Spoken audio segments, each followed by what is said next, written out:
अब हम बात करते हैं पेशेंट की जनरल हिस्ट्री के बारे में। ये चीज की तो आदत आपको डाल ही लेनी चाहिए कि पेशेंट का एक जनरल एग्जामिनेशन जो है ना, वो तो करना ही है।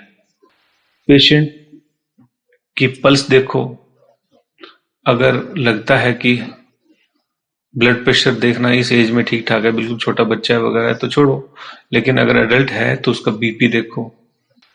देखो कि उसकी हाइट कितनी है, उसका बॉडी वेट कितना है, वो ओबीज है, वो एक्स्ट्रा ऑर्डिनरी थिन है, स्किनी है, स्लिम है, ये देखो। आप ऑब्जर्व करो कि उसका रेस्पिरेशन कैसा है, उसके दांत, उसकी अपीयरेंस, उसका कंप्लेक्शन, उसकी आईज, उसके ईयर, उसका नोज, हेड, उसके लिम्स, उसके फिंगर्स, उसके नेल्स, आईज में कंजक्टिवा देखो, एनीमिया है नहीं है। पेशेंट से पूछो कि उसका स्वेट कैसा है, पसीना कम है, ज्यादा है, ऑफेंसिव है, स्टिकी है, वो स्टेन करता है क्या, येलोइश, सॉल्टी। बहुत इंपॉर्टेंट क्वेश्चन का, बहुत इंपॉर्टेंट सिम्टम है स्वेट का, यानी कि पर्सपिरेशन का स्टेन करना। उसके हेयर्स, उसके गेट, उसके चाल ढाल, उसके मूवमेंट, उसके गेस्चर्स, उसके एक्सप्रेशंस, उसका बिल्ट कैसा है, वो ढीला ढाला है, वो स्ट्रॉन्ग बिल्ट लग रहा है, वो ओबीज है, वो एक्स्ट्रा ऑर्डिनरी एक तरह से वो है ना लूज फ्लैबी सा पर्सन है। उसकी बॉडी से किस तरह की स्मेल आपको अगर आ रही है नॉर्मल से अलग। ऑर्डर जो है ना बहुत इंपॉर्टेंट एंट्री पॉइंट होती है काफी सारे केसेस में, और कभी कभी डायग्नोसिस में भी। मैंने आपको बताया था ना एक बार कि किस तरह से पेशेंट लुकोरिया लेके आया था मेरे पास एज ए चीफ कंप्लेंट, और उसकी एक्सट्रीमली अगली एंड फाउल स्मेल को बिना पेशेंट के कुछ वो बोले, वो नेचुरल लगे, आपको फील हो ही गई।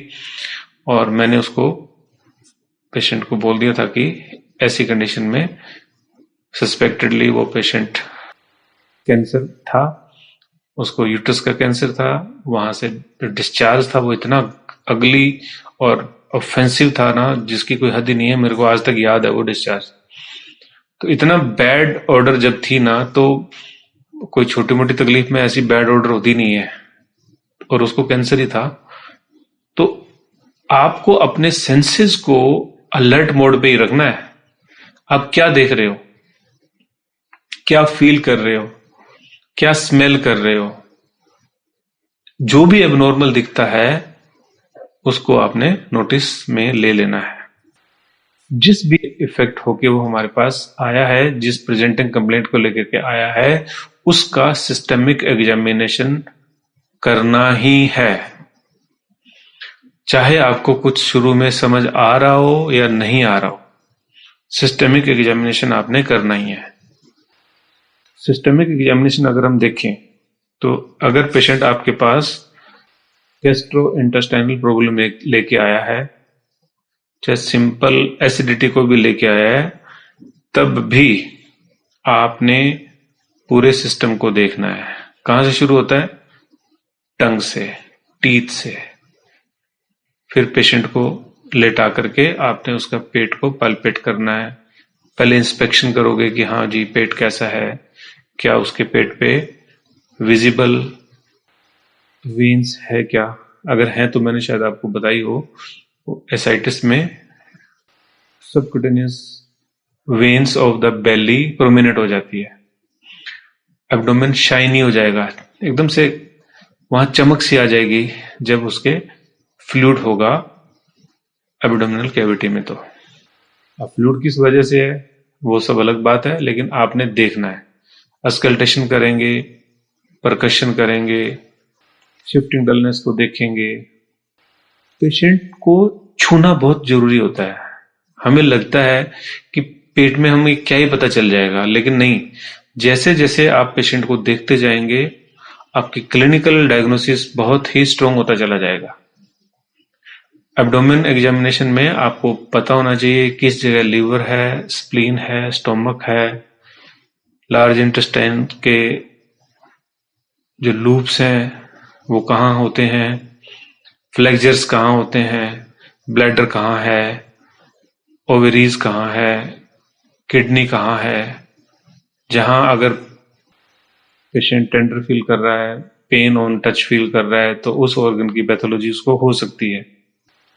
आप पेशेंट को पूछ सकते हैं कि आपको एपेटाइट कैसी है। आप पेशेंट को पूछ सकते हैं कि आपको एपेटाइट कैसी है, आपका टेस्ट कैसा है, कोई फूड आपको अगर इनटॉलरेट है तो वो आप बता सकते हैं। फूड डिजायर अवर्सन यहाँ भी इम्पोर्टेंट है। वोमिटिंग के बारे में पूछेंगे, स्टूल के बारे में आप पूछेंगे, पाइल्स है नहीं है ये पूछेंगे। स्टूल के बारे में पूछते टाइम आप उसका colour, consistency, blood in stool, painful stool, उसका खाने पीने से रिलेशन, ड्रिंकिंग ईटिंग के बाद stool, many times urge for stool, urging with evacuation, urging without evacuation, urging absent, unsatisfactory stools।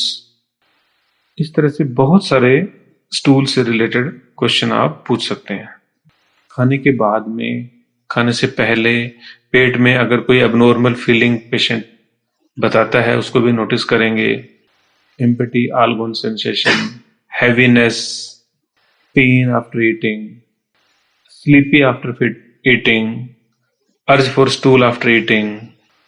बहुत सारे इस तरह के क्वेश्चंस आप उनसे पूछ सकते हैं अगर पेशेंट एलिमेंट्री सिस्टम का पेशेंट है, कहीं लगता है कि गैस्ट्रोइंटेस्टाइनल इश्यूज है।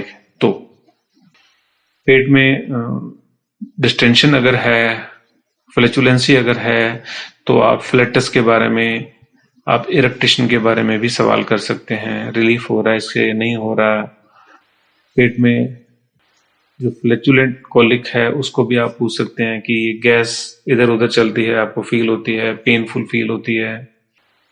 तो ये रूब्रिक्स का पूछना या डिटेल का पूछना, जैसे जैसे आप लोग केसेस लेते जाएंगे, रिपर्टरी को पढ़ते जाएंगे, तो आपका इंप्रूव होता चला जाएगा।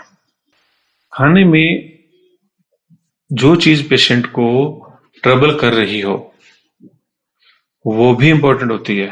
जरूरी नहीं है कि मिल्क डाइजेशन अगर हो रहा है तो सबको ही हो रहा होगा, नहीं। There are people who can not digest milk properly. Milk produces diarrhoea, milk में प्रोड्यूस फ्लैचुलेंसी। तो मिल्क का तो कॉमनेस्ट है। आपको पोटैटो, राइस या कोई भी फूड पेशेंट को अगर स्पेसिफिकली ट्रबल कर रहा है, पेन कर रहा है, तो वो आपने पूछना है कि कोई ऐसा फूड आइटम जिसके खाने से आपको ये इश्यू जो भी वो लेके आया है वो होने के चांसेस बढ़ जाते हैं क्या।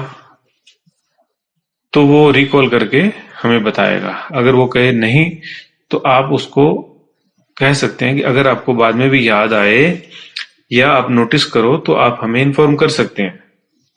There are medicine specific for indigestion of milk, indigestion of cucumber, potato, ये वो ऐसा करके है हमारे पास मेडिसिन।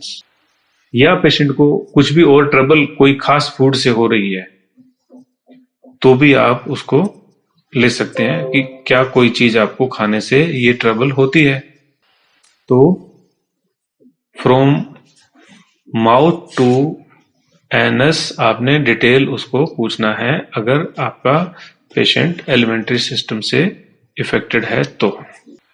नेक्स्ट सिस्टम के